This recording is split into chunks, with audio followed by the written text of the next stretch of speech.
FIFA দীর্ঘদিন ধরে রাজনৈতিক নিরপেক্ষতা বজায় রাখলেও প্রেসিডেন্ট জিয়ান্নি ইনফাত্তিনো মার্কিন প্রেসিডেন্ট ডোনাল্ড ট্রাম্পকে প্রথম ফিফা শান্তি পুরস্কার দেওয়ায় বিশ্বজুড়ে তীব্র বিতর্ক তৈরি হয়েছে। সমালোচকদের মতে এটি ফিফার অরাজনৈতিক নীতি থেকে সরে যাওয়ার বড় উদাহরণ। বিশেষ করে পুরস্কার ঘোষণার আগের দিন ট্রাম্প প্রশাসন ক্যারিবিয়ানে প্রাণঘাতী হামলা চালানোর পর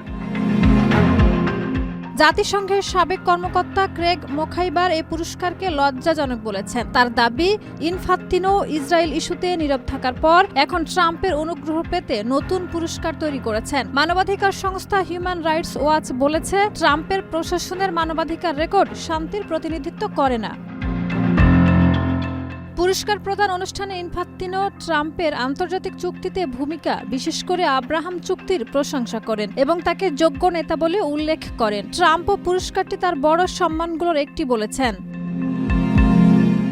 তবে সমালোচকদের অভিযোগ, 2 বছর আগেও ইনফাত্তিনো খেলাধুলার রাজনৈতিক নিরপেক্ষতার কথা বললেও এখন এমন একজন বিতর্কিত নেতাকে পুরস্কার দিচ্ছেন যিনি সম্প্রতি জাতিগতভাবে আপত্তিকর মন্তব্য করেছিলেন। অনেকেই মনে করেন 2026 বিশ্বকাপ যুক্তরাষ্ট্রে আয়োজিত হওয়ায় ইনফাত্তিনোর মার্কিন প্রশাসনের সঙ্গে ঘনিষ্ঠতা এই সিদ্ধান্তকে প্রভাবিত করেছে। শাহিদা রুবি, মাই টিভি।